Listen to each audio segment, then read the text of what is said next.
Hi, this is Daniela Wolf with Bestie Life, the podcast, and this is your community to support you through the little and not so little events that make up your day-to-day life. From the I've got this moments to the I just can't moments.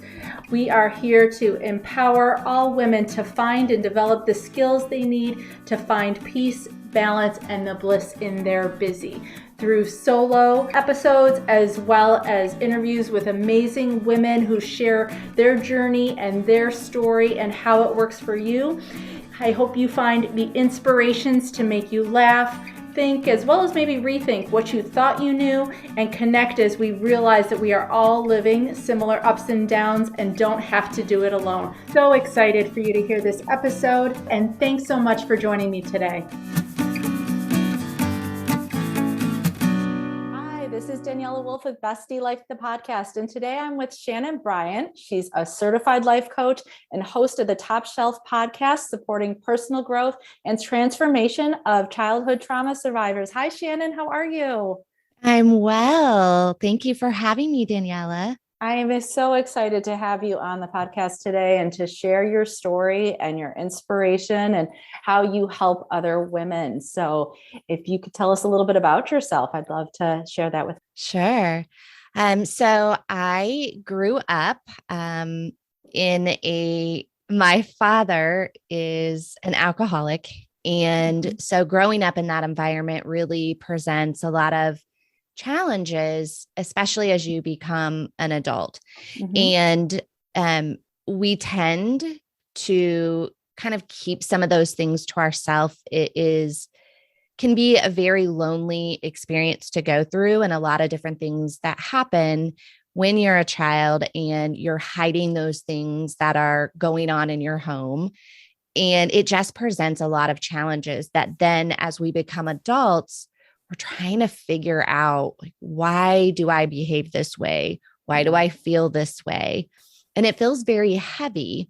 And so I wanted to become a certified life coach and have my podcast called Top Self to really share some experiences with other people that have had those challenges in their past and really talk through their experiences and just be able to be a community. There are about 30 million adult children of alcoholics, which is crazy to think about because it can be, as I mentioned, a very lonely feeling when you're going through it. You feel like you're the only one dealing with anything, and that everyone else has these perfect home lives, which isn't the case. But I think not until we start sharing and being vulnerable and connecting do we see, oh my gosh, you too? Oh my God, I felt the same way. And that's how we let go of that burden and kind of get rid of that heaviness, is by sharing and seeing we're not alone. And so that's why I'm so glad that you are doing this and kind of lightening the load for yourself and so many women, because I think we all carry all these different things from our past. And the longer we carry them, the heavier and the more ingrained they can get. Yeah. And thank you for that, because especially when you're a child, you're not sure how to deal with it.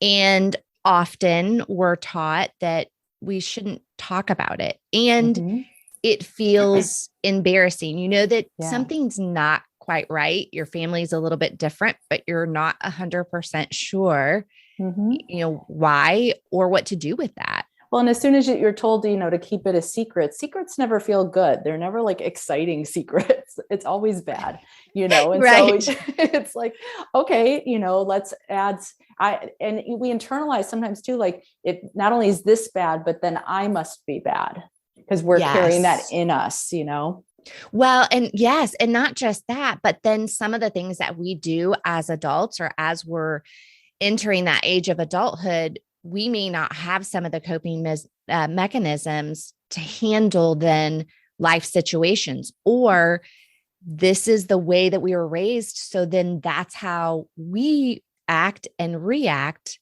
which we know doesn't work well often. And so that's the real struggle of, well, this is just me. I really don't know any different.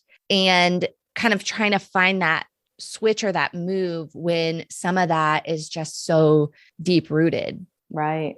Right. So how have you kind of found your journey, your route to finding different and finding this Yeah. place of happiness now.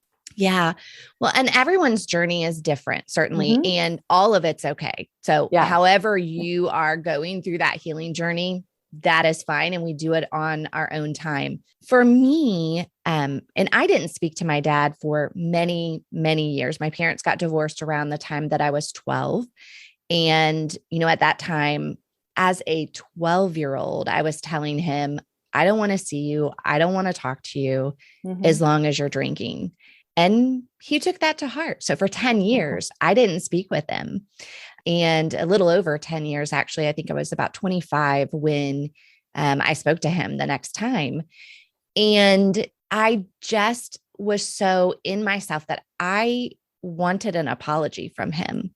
I Right. wanted him to understand how much anxiety, how hard it was to grow up that way, and what it was doing in my current life. I just wanted from him in that way. And I wanted that apology. And we don't often get it. Right. So, and I think that's where a lot of us get stuck is, well, I want that, and that will make me feel better. Or I want that, and that will be a part of the healing. For some, it is. But if you can't get that, if they're not willing to admit it, or sometimes they're not around anymore, the other piece, it may be too dangerous to have a conversation with them, right? Because they might, Mm-hmm. that just depending on where they are and where you are. So I realized I have to do this without that. I can't Right. wait to have that apology, that accountability from that other person. And it's really something that I want others to understand is you can start that healing process without Mm-hmm. that. And it really kind of Right. starts with yourself and having really focusing on some self-awareness and Mm-hmm. self-management, because again, sometimes we just don't have the tools to handle all those emotions and feelings that we have going on. And Right. so that's where I started, as looking inward. I think that's where a lot of, if not all, change starts, is starting with ourselves. Right. No, that's so powerful. I see so many quotes that talk about how forgiveness isn't for the other person, it's for you to find peace. And that can be really hard because we have these expectations, because we want to be validated for our feelings and Yeah. vindicated for, how things happened, and letting go of that is, Mm-hmm. it's work, but it is transformational. Yeah, absolutely. And sometimes people are never going to Mhm. forgive. There might be things that they just feel are unforgivable, or it's going to take them a long time. But for yourself, as you mentioned, okay, I'm not willing to say I forgive, but I am Mhm. willing to say I'm important enough. I want to think and feel differently. I want this release. Is it so heavy on Right. you, and you just feel like you carry it around almost like armor? Right. Right. So, what are some of the things that maybe you do every day or regularly to help you and to help other trauma survivors Mhm. in this process? Kind of, where do you find your bliss every day, so to Sure. speak? Yeah. Um, well, again, starting with that self-awareness, and there are things Hmm. that you can do. One of my favorites, and I've tried to go back to figure out who um, started this practice first, but well, to back up, I do recommend, if you're really in it and you're really struggling, of course, you want to reach out, maybe therapy. Hmm. Certainly therapy is going to help with some of that really deep rooted, but also, even if, okay, I don't want to do therapy, maybe it's a life coach, maybe it's a Right. mentor, Hmm. but someone that you feel comfortable or can begin to feel comfortable just saying it, just talking about it. I know for Absolutely.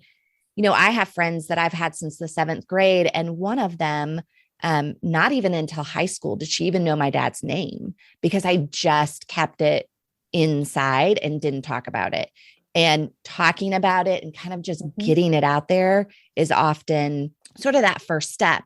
But there was someone who said, and I love this exercise of just drawing a line, taking a piece of Hmm. paper, drawing a line horizontally, and then starting from your earliest memory, not necessarily negative, but as early as you can remember, and make a mark, a tick mark, and jot down any of those events that were really impactful in your life or that really stand out, whether they're positive or negative, good or bad, and do that all the way to the present. It's amazing how it connects the dots for you to go, okay, so this happened and then that happened right after. And you really start to connect the dots. And sometimes when you can see all of those events on paper, it really starts to change the way that you look at things and help to understand a bit. So that's one thing. Right. Absolutely. I think both of those things you talked about, talking about it out loud, getting the conversation out of your head and sharing it with others, as well as then having it visual, so hearing the conversation, seeing the patterns are great ways to help break through some of that internal dialogue that gets stuck in our head on repeat for years. Yes, absolutely. And, talking about it even to people that I don't know very well is still new to me. And being able to do it, and I'm doing that to help serve other people. But in turn, it's somewhat therapy for me, even just to continue to talk about it. So absolutely. That's fantastic. What do people, looking at where you're at now with your own families, your own careers, things like that, what do people think like you kind of have together, but, to maybe peek behind the curtain a little bit, like you're still working on what's still kind of a work in progress for you? Yeah. So, my husband and I have been together for almost 12 years, but we had a really rough start in the relationship because one thing that happened for me that may happen for other people is because of all of the, don't talk about this or the embarrassment of it, those types of things, you question your own judgment. So I went through many relationships where something would happen and it's like, oh, is that because it's just how I am and I'm the cause or I'm the problem, or is that really wrong and I should be upset? And so we often judge that. And so in those relationships, I have very low self-esteem. I had low confidence. Jealousy was a major issue because I have some of those abandonment issues of feeling like if my own father doesn't love me, if my own dad doesn't want to have anything to do with me, well, why would someone else? And so occasionally some of those things will pop up, but we've worked on it for so long. I've been to therapy separately and we've been together. And it's just always a work in progress in that journey. And so I just recommend to people, if you have a setback, that's okay. It takes that healing takes a long time, and just, be patient and be kind to yourself that, okay, I've had a minor setback and that's okay. I'm going to try better and do better next time. So there are certainly things that still pop up for me, but I'm able to handle them a little bit better because I do work on that self-management and being able to regulate your feelings and kind of identifying what's really behind this and is it worth or does it deserve the reaction that I'm giving to it. Right. And I like that you kind of lean into what you're feeling a little bit, because I think sometimes so many of us, we feel like I've got to push that away. I've got to put it behind me, as opposed to recognizing it's always with you. So you may as well like welcome it in, being able to kind of confront it, examine it. And that's how you work through it, rather than kind of ignoring it and trying to push it into the corner. Absolutely. I mean, my family pushed me for a long time to have a relationship with my dad. And, I don't think that anyone should do anything that they're not ready to do. And for many years, I wasn't ready for it. As much as they wanted me to try it and see where it went, I wasn't ready. And so only until I was actually ready did I reach out to him. And it didn't go well in the beginning, and we're working on it still. But the reason I had in my head that, well, what do I need him for now? When I was a child and those things where you really need him, I've experienced all that. It's over with. So I'm fine. Right. But I wasn't really fine because it was showing up in other areas of my life. So yeah, when you're ready, then you start to address those things. But we do tend to push them aside and think, well, I'm okay. It's not affecting me. But anytime you have something that continuously comes up in your life and it's that repeated pattern, right, you probably want to take a look at it. No, that's great that, you share these things. Cause I think, like I said, we all think these different things in our head. And until we hear other people dealing with it and going through it, are we able to then kind of come to a place that we can acknowledge and work on it? Mm-hmm. I always like to tie in, I'm a huge proponent of gratitude. I think it's very important to focus on the things that are good, and being able to acknowledge those things. So what would you say are your top 3 G's, kind of your top 3 gratitudes that you are thankful for? Well, I'm certainly thankful for my family. And, I started practicing gratitude probably about 4 years ago. And it makes such a huge difference. You and I talked previously about this, that, when you're able to focus and kind of turn your attention to the good things that you do have in life, it just helps you to really get a clearer picture. So certainly one of the G's would be my family. I have a great group of really close-knit friends that I've had in my life for many, many years. And, they've listened to long conversations and my struggles, and same on their end. So I'm certainly grateful for them. But I'm also grateful that we're in a world where people want to connect generally and make those connections with each other and be able to talk about some things and share those things, especially women. I think we are now going, okay, wait a second, I need to turn this attention on me and really work on things on my own end. And I'm really grateful for that. I'm grateful anytime that you meet someone and you have a connection and you can share those experiences. That community is just wonderful. So I'm certainly grateful for the community. That's fantastic. So how can women find you and connect with you, Shanenn? Yeah, absolutely. So I'm on Instagram and Facebook at Your Top Self.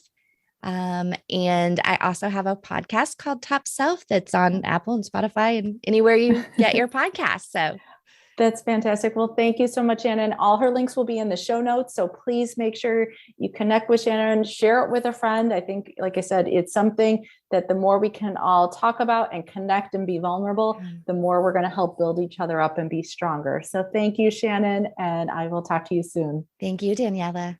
Thanks so much again for joining me today. I hope you enjoyed this episode. Please let me know any questions or comments that you have. Also, if you can please leave an Apple 5-star review so that this episode can be shared with more women. There's 2 quotes that I love. Alone we may be strong, but together we are stronger, as well as when women support each other, incredible things happen. So let's be stronger and incredible together, as well as maybe just have some fun along the way. Thanks so much and talk to you soon. Bye.